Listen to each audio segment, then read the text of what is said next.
Yes, so second year आज हम पढ़ने वाले हैं face equilibrium.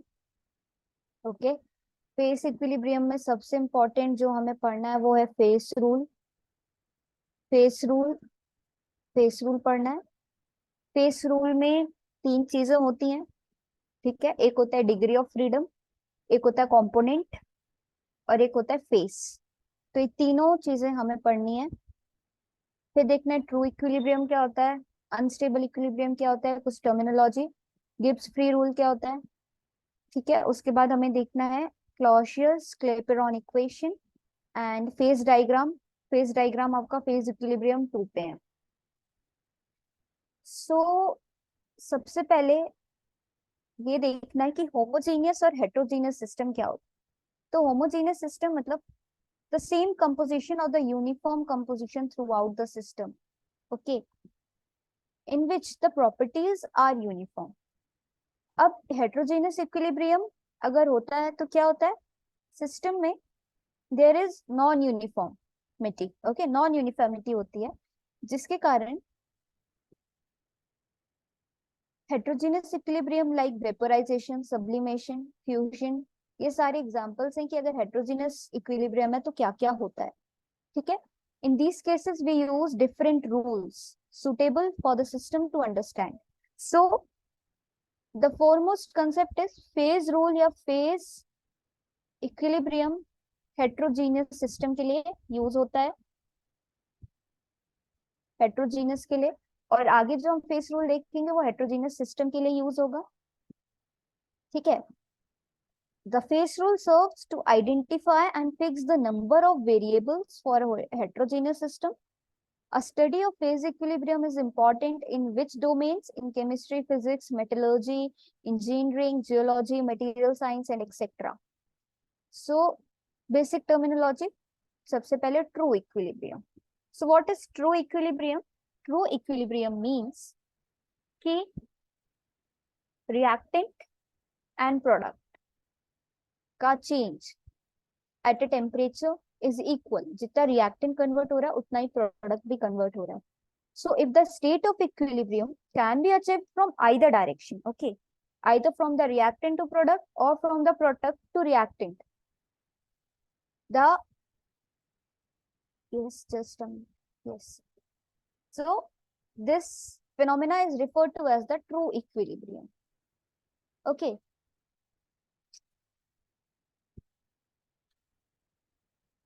For example, if a system of ice and water, ठीक है, ice और water का अगर हम देखें equilibrium condition, ice and water. Now this arrow represent कि ice water में convert हो सकता है, water ice. So at equilibrium at 0 degree Celsius and 180 atm pressure, ये इक्विलिब्रियम दोनों साइड से अचीव हो सकता है. आइस से वाटर भी कन्वर्ट हो सकता है, वाटर आइस में भी कन्वर्ट हो सकता है. So equilibrium can be achieved either by heating the sample of ice to melt it to convert it into water, but you can cool the water to freeze the ice. So from either direction you can achieve the equilibrium. Okay, now similarly we can establish the equilibrium between vapor and the liquid in a closed system. But if there is closed system, the number of liquid or the liquid molecules converting into vapor, again the condensation will occur. Condensation होगा तो क्या होगा, जो vapours हैं वो फिर से liquid में आ जाएंगे. सो this is from the either direction, reacting से प्रोडक्ट है, प्रोडक्ट से reacting. So this is example of true equilibrium. Thermodynamically speaking, if we talk about the heat changes, in such cases Gibbs free energy is minimum. And you have to remember कि जब delta G जो होता है वो जितना negative होता है उतनी ज्यादा एनर्जी रिलीज होती है, and this is the minimum energy जिसके कारण रिएक्शन होती है. This is the free energy, gives free energy, जो रिएक्शन को कराने में हेल्प करती है. नाउ अनस्टेबल इक्विलिब्रियम इज अगर एक ही डायरेक्शन में हो, ठीक है. अगर एक ही डायरेक्शन में होता है तो रिएक्शन अलग होती है. कैसे होती है? फॉर एग्जाम्पल, अगर आपने एक क्लीन वाटर लिया हुआ है, सैंपल क्लीन वाटर का, that is free from dust, okay, and it is in a smooth container. यहाँ पे आपका क्लीन वाटर है, इसमें कोई भी डस्ट पार्टिकल नहीं है. वी एक्सपेक्ट, हम क्या एक्सपेक्ट करते हैं कि जैसे ही टेम्परेचर 0 पे होगा, the freezing point of water, then the water should freeze. जैसे ही 0 डिग्री सेल्सियस आएगा, वाटर को फ्रीज हो जाना चाहिए, वाटर को फ्रीज हो जाना चाहिए। However, it is possible that water does not freeze as the temperature continues to decrease below the 0 degree Celsius. अब हम ये एक्सपेक्ट कर रहे हैं कि 0 पे फ्रीज होना चाहिए, बट ये भी हो सकता है कि 0 से कम होता जा रहा है, कम होता जा रहा है, इवन अगर माइनस पे भी आ गया है तो भी वाटर फ्रीज ना होके it is in liquid state. ठीक है। नाउ अगर आपने वाटर को -5 पे छोड़ दिया, उसको कुछ नहीं किया है, सिर्फ -5 आ गया है, उसको छोड़ दिया, and then it can continue to stay in liquid even at the -5। सो यहाँ पे कोई आपको चेंज ऑब्जर्व हो रहा है क्या? नहीं हो रहा है, क्योंकि क्या हो रहा है, जो आपने जैसा लिक्विड लिया वो लिक्विड कितना भी टेम्परेचर डिक्रीज हो रहा है वो वैसा का वैसा ही है। There is no shifting in the equilibrium. Equilibrium क्या, इक्विलिब्रियम यहाँ तो है ही नहीं। इक्विलिब्रियम है क्या? यहाँ पे कोई इक्विलिब्रियम नहीं है। सो दिस इज एग्जाम्पल कि देयर इज नो इक्विलिब्रियम, आप कितना भी टेम्परेचर डिक्रीज कर रहे हो। ओके। नाउ अगर आप डिस्टर्ब कर देते हो, -5 पे आ गया and you disturb the water bye shaking, अगर आपने इस कंटेनर को शेक कर दिया या स्टर कर दिया और आपने एक आइस क्यूब डाल दिया, जैसे कि आप बीज डाल देते हो प्लांट के लिए, उगाने के लिए, तो आप क्या ऑब्जर्व करोगे, the water at -5 immediately freezes and the temperature increases to 0 degree. Now if you take a sample of ice at -20 और आप उसको गर्म करते हो, तो क्या होगा, you we find it we do not get water when the temperature becomes -5। this whole reaction, ये सब क्या एक्सप्लेन कर रहा है, ये एक्सप्लेन कर रहा है कि वाटर जो -5 पे था it is not in a state of true equilibrium. Why? Because it is only in the one direction. या तो आप इसको ठंडा ही कर रहे हो, या तो ये लिक्विड स्टेट में ही रह जा रहा है, कितना भी टेम्परेचर आप डिक्रीज कर रहे हो, है ना। So it is not happening continuously, आपको इसको कराना पड़ रहा है ना। अगर आप इसको 0 डिग्री पे छोड़ रहे हो तो आप एक्सपेक्ट कर रहे हो ना कि ये फ्रीज होना चाहिए, बट ये फ्रीज तो हो ही नहीं रहा, कितना भी माइनस पे चला जा रहा है। तो these are some conditions to explain you what is true equilibrium, what is metastable equilibrium. So the liquid water at -5 degree Celsius is known as super cold water, and such equilibrium that can be obtained from only one direction, मतलब सिर्फ एक ही direction से product बन रहा है, product reactant में convert नहीं हो रहा है, that stage is known as metastable equilibrium। and now the third stage is unstable equilibrium। so unstable equilibrium क्या होता है, अगर आपने एक सिस्टम लिया जिसमें सफिशिएंट अमाउंट ऑफ एक सॉल्यूट सॉल्वेंट में डिसॉल्व कर दिया, ठीक है, क्या किया आपने कि सोडियम क्लोराइड को पानी में मिक्स किया, एक सैचुरेटेड सोल्यूशन बन गया। Now what is saturated solution, कोई बताएगा मुझे, सैचुरेटेड सोल्यूशन क्या होता है? Ma'am in which we can dissolve something and वो चीज डिसॉल्व हो जाए। वो तो अनसैचुरेटेड है कि आप डिसॉल्व करते जा रहे हो, करते जा रहे हो, वो होता जा रहा है, दैट इज मैम जो अनसैचुरेटेड। पॉइंट आता है जिधर वो जो डिसॉल्व होना जो है वो बंद हो जाता है, उसी पॉइंट को तो बोलते हैं। Yes, that is the point कि जब आपके पार्टिकल्स क्या हो, कुछ कुछ पार्टिकल्स सॉल्यूशन में, आपने जैसे सॉल्ट को मिक्स किया किया किया, एक पॉइंट पे वो मिक्स हो गया, बट कुछ टाइम पे आपको लगेगा कि यार थोड़ा सा तो बचा है, ये मिक्स नहीं हो रहा, इसके कुछ पार्टिकल्स रह गए, दैट पॉइंट इज सैचुरेशन, कि अब ये कंप्लीट हो चुका है, अब इसमें कुछ भी मिक्स होने की टेंडेंसी अब इसमें नहीं है। तो आपने क्या किया, you are mixing sodium chloride in water to prepare a saturated solution such that there are few crystals of what, of sodium chloride. ठीक है। Now if you observe after some time, we find that no change in the crystals stay along with the solution system कि, ठीक है, you find कि there is no change in the crystals, they are as it is। now since we do not observe any change, can we say that system is in a state of equilibrium? Yes or no?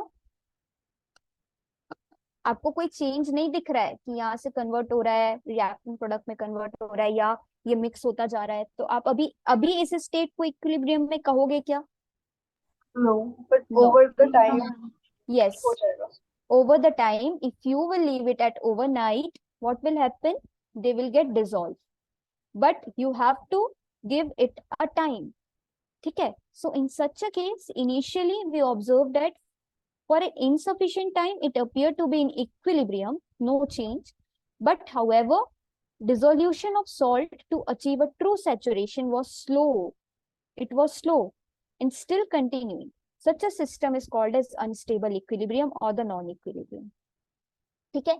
ये तीन चीजें थी, ये तीन आपको important. Now faces, किसी का mic unmute है, प्लीज म्यूट करो. Now the phases. Okay, so faces means appearance, और you can physically distinct it. Okay, physically distinct, mechanically separable and homogeneous portion of a system that is known as phase.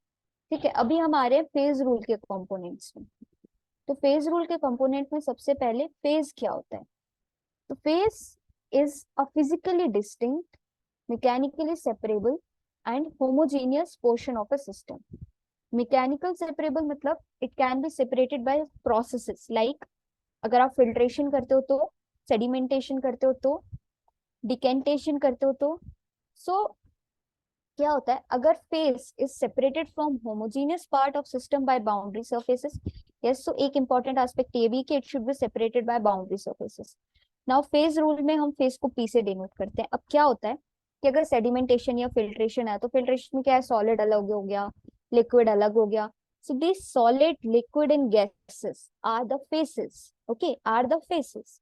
Now these are some examples, जो examples बहुत important है, जो आपको ये बताएंगे कि phase actually में क्या होता है. ठीक है, नाउ फर्स्ट इज कि अगर आपने क्या लिया है, if you have taken a mixture of gases. ठीक है, मिक्सचर ऑफ गैसेस अगर आपने लिया, okay, a mixture of gases से एयर, अगर एयर है, एयर में मिक्सचर ऑफ गैसेस है, is a single phase.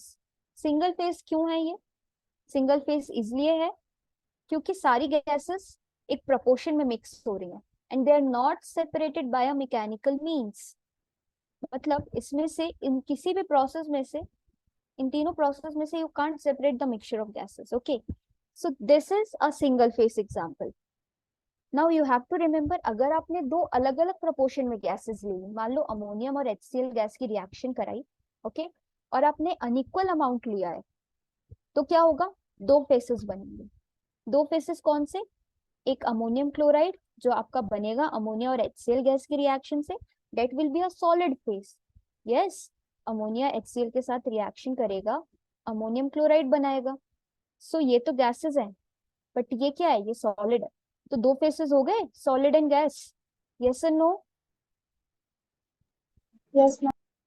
Yes. So phase का एक एग्जांपल इज अगर गैसेस की कंडीशन. ओके, नाउ सोल्यूशन की कंडीशन है, at any true solution that is homogeneous, okay, mixture of two or more substance irrespective of their physical state, means liquid है, solid है, gas है, क्या है, or their relative amount. homogeneous mixture है, but the condition is हम इसकी physical state को avoid कर रहे हैं, या क्या, रिलेटिव अमाउंट को भी अवॉइड कर रहे हैं.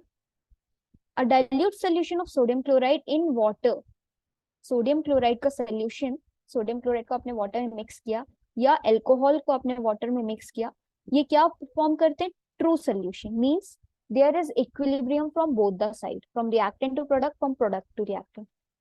so they cannot be separated into the constituent because it is a true solution, है ना, homogeneous है, all proportion में uniformly mix है, so you can't separate them, and hence the homogeneous solution, it forms a single phase.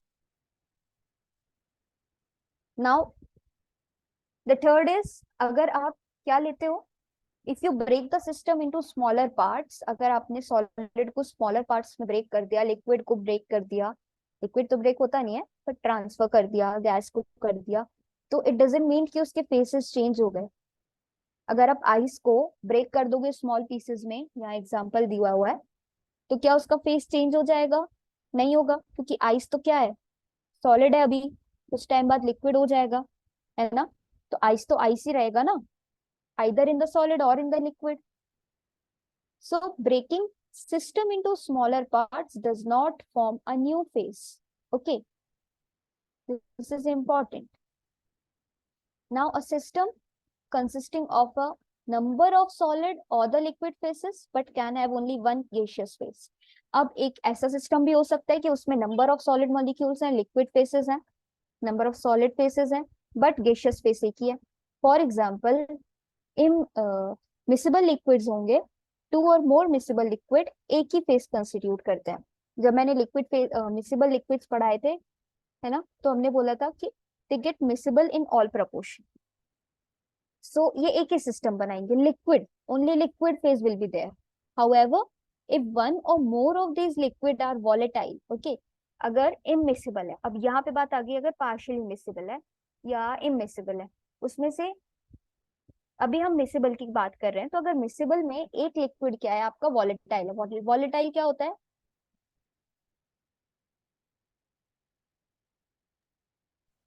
which evaporates at room temperature.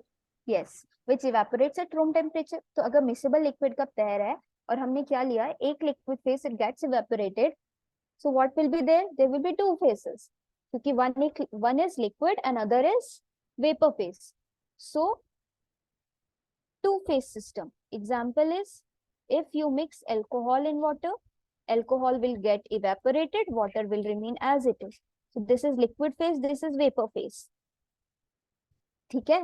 So this will be example of 2 phase system. Now, an aqueous solution of sodium chloride or the any other soluble substance is 1 phase system as it is a true solution. ये चीज हमने ऊपर भी पढ़ ली. However, a saturated solution, ये अभी unsaturated, ठीक है, you are mixing it. If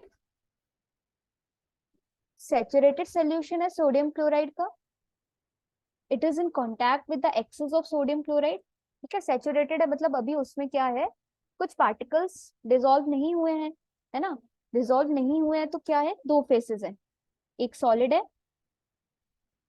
एक सॉलिड है, और एक जो सोल्यूशन है सोडियम क्लोराइड का, मतलब वाटर का, तो water is in liquid and sodium chloride का जो एक्सेस है वो सॉलिड है. तो 2 सिस्टम्स हो गए. Now mixture of 2 allotropes. Ma'am, can I ask you a question? Yes, Kanishka. Yes, Gaurav, I am telling you. Yes, Kanishka. Ma'am, if you are saying that true solution जो होता है वो मतलब मेरा क्वेश्चन ये है कि हम उनको सेपरेट नहीं कर सकते हैं, इसलिए Your voice is breaking and Adi Bati, you are saying. Ma'am आपने बोला था कि ट्रू सॉल्यूशंस जो होते हैं अगर वो हम बना देते हैं तो उनको यहाँ पर एक लाइन लिखी है, हम उनको सेपरेट नहीं कर सकते. तो मैम अगर कोई ट्रू सॉल्यूशन बन जाता है तो उसको सेपरेट नहीं कर सकते हैं हम? उसको सेपरेट नहीं कर सकते हैं बिकॉज वो होमोजीनियस हो जाता है. अब होमोजीनियस को सेपरेट करने के लिए it is a difficult task. Okay, so here we are saying, अगर कब की बात है ये, तब की सैचुरेटेड की बात है. आप ये अनसैचुरेटेड था means you are mixing sugar into water, sugar into water, it is in unsaturated form. Okay, क्योंकि आप उसको मिक्स करते जा रहे हो. वो कब तक मिक्स होगा? जब तक जितनी मैक्सिमम अमाउंट है, यस, वो मिक्स हो जाए. बट एक पॉइंट ऐसा होता है, अगर आप रसना भी बना रहे होते हो तो रसना में पहले आप पानी में शुगर मिक्स कर दो, तो कुछ ना कुछ शुगर के पार्टिकल्स तो हमेशा रह ही जाते हैं. Yes. जाते हैं. दैट मीन्स सेचुरेटेड है, तो that solid is solid and liquid. So there are 2 phases in Rasna. Okay, one is liquid and one is sugar molecules के जो सॉलिड पार्टिकल्स हैं, that. So that is explaining here कि ये 2 systems बनाएगा कब, अगर सैचुरेटेड सोल्यूशन है. ठीक है, अभी समझ आया Kanishka? Yes, ma'am. Yes. Okay, so now, yes, Gaurav, you were saying. Yes, Gaurav, आपको प्लेलिस्ट मिल जाएगी. Okay, you have paid the fees ना, आपको प्लेलिस्ट मिल जाएगी. Now, mixture of 2 allotropes, maybe monoclinic and the rhombic sulfur constitute 2 phase because a phase must have the same physical and the chemical properties. you have one important point is here in phase. This is important कि आपका physical chemical properties क्या होनी चाहिए, same होनी चाहिए. But monoclinic and rhombic sulphur, ये sulphur के allotropes हैं, डिफरेंट फॉर्म्स हैं. Allotropes are the different forms of the compound और द मॉलिक्यूल. सो मोनोक्लिनिक की केमिकल प्रॉपर्टीज अलग होती हैं, रोम्बिक सल्फर की अलग होती हैं. तो ये दोनों दो फेसेस बनाएंगे. ओके, अब यहाँ हेट्रोजीनियस मिक्सचर है. ठीक है, a heterogeneous mixture of different solid substances would have as many faces as there are substance present in it. अब आई यहाँ पे हेट्रोजीनियस की बात. Now however if we have a mixture of two solids and a solid नहीं ये दे रहा. yes Santosh, please mute your mic. Yes, so if we have a mixture of two solids and a solid solution is formed between them, then it becomes a one phase system as solid solution is homogeneous. Okay, so solid का जब आप solution में पढ़ते हो तो solid का homogeneous solution बनता है, आपको याद होगा तो. ठीक है, तो solid phases क्या होंगे, एक ही phase बनाएगा. Now components के पहले हम डिग्रीज ऑफ फ्रीडम देखते हैं. ठीक है, degrees of freedom means variable. Okay, degrees of freedom क्या है, the smallest number of independent variable. Now that variable can be either temperature, pressure, composition, which must be fixed in order to completely define a system of equilibrium. Okay, so if a system is said to be defined completely if we specify different variables. Okay, अगर आप किसी system को explain करोगे, किसी equilibrium reaction को explain करते हो, तो you right all the variables. Okay, आप वहाँ टेम्परेचर लिखते हो, आप वहाँ प्रेशर लिखते हो. हेबर्स प्रोसेस है, हेबर्स प्रोसेस क्या है, अमोनिया बन रहा है, तो वहां पे you fix the temperature, you fix the pressure, इतने टेम्परेचर पे हो रहा है, इतने प्रेशर पे हो रहा है. तो these are what, these are variable quantities. हर reaction के लिए it is different. So these variables are degrees of freedom. Okay, so we can say that the system or the same state of equilibrium in a given system can be reproduced during the specified variables. Now these variables such as pressure, temperature, volume, energy, entropy. Entropy means randomness and the concentration of the various components in different phases. However, we don't need to specify what all these variables, as specifying some of these variable automatically determine the other variable. This is an important line. अगर आप किसी reaction किया, कोई reaction हो रही है, उसमें अलग अलग फेसेस हैं, अलग अलग टेम्परेचर है, प्रेशर है, उसमें अगर आप एक वेरिएबल को डिफाइन कर लेते हो तो आपको कभी कभी अलग दूसरा वेरिएबल भी मिल जाता है. Okay, so there is a minimum number of variable that you have to calculate in degrees of freedom.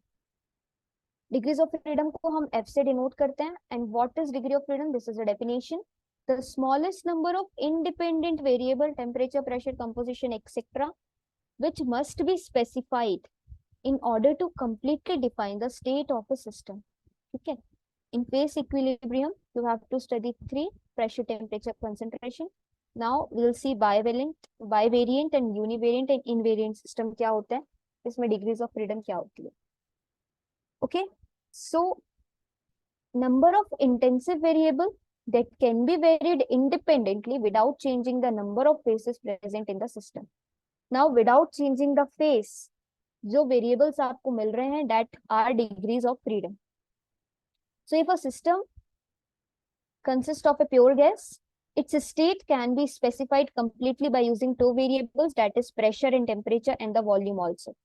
तो अगर गैसेस आपकी कोई गैसेस रिएक्ट कर रही है तो गैस का प्रेशर होता है ना, तो आप यहाँ पे दो वेरिएबल्स का यूज करके डिग्रीज ऑफ फ्रीडम एक्सप्लेन कर सकते हो. गैसेस को आप कंप्रेस कर सकते हो तो उनका वॉल्यूम, पहली चीज, दूसरी प्रेशर, है ना. This is so because if any of the two are known, if we know the temperature and volume or the pressure and the volume or the pressure and the temperature, third variable can be calculated by the gas equation. So this gaseous system, अगर pure gas का system है तो it will have a 2 degrees of freedom. One can be temperature and one can be volume or the pressure. ठीक है. Third, automatically you can calculate. Now if univariant कब होगा? अगर equilibrium है water और वाटर वेपर के बीच में, at any given temperature the pressure can be calculated by vapor pressure formula. So we need to specify only one variable, for example temperature. आप pressure automatically calculate कर सकते हो. ठीक है. So this is an example of univariant system. यहाँ पे आपको एक ही degree of freedom को consider करना है if you are taking equilibrium condition of what? Water and the water vapor. You can consider either the temperature, either the pressure. If you can calculate pressure, temperature can be calculated, है ना. Similarly यहाँ पे bivariant, univariant and invariant क्या है? If a system in which ice, water and the water vapor are in equilibrium, तीनों equilibrium में, ice है, water है और water vapor equilibrium में. So it happens at a temperature this and the pressure 4 mmHg. Any change in pressure, temperature or the concentration will destroy the equilibrium, and generally two of the phases, either the temperature or the pressure, or the temperature and the concentration, or the pressure and the concentration gets lost, and this implies that we cannot change any of the variable. Okay, so degrees of freedom यहाँ क्या हो जाएगी? 0, and hence system is invariant in nature. Okay, yes, समझ आ रहा है? Yes, ma'am.